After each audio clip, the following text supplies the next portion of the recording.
প্রতি বছরের মতো এই বছরটা চলে গেছিলাম মেমারি আমাদপুরে মায়ের দর্শন করতে। এই হচ্ছেন বড় মা।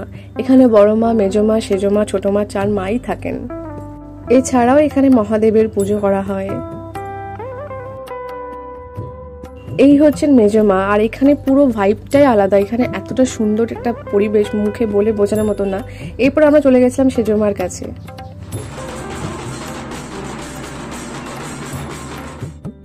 সেজো মাকে দেখার পর আমরা চলে গেছিলাম ছোট মার কাছে। আর এখানে মহাদেবের বিসর্জন হচ্ছে।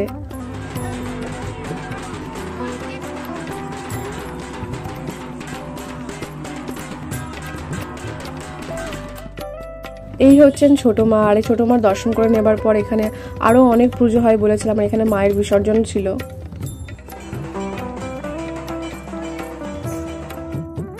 আর এখানে 3 মা একসাথে রয়েছেন, অপূর্ব লাগছে দেখতে। তো তোমাদের কেমন লাগলো ভিডিওটা অবশ্যই জানিও। ভালো লাগলে একটা লাইক করে দেখা হবে নেক্সট ব্লগে। সবাই ভালো থেকো।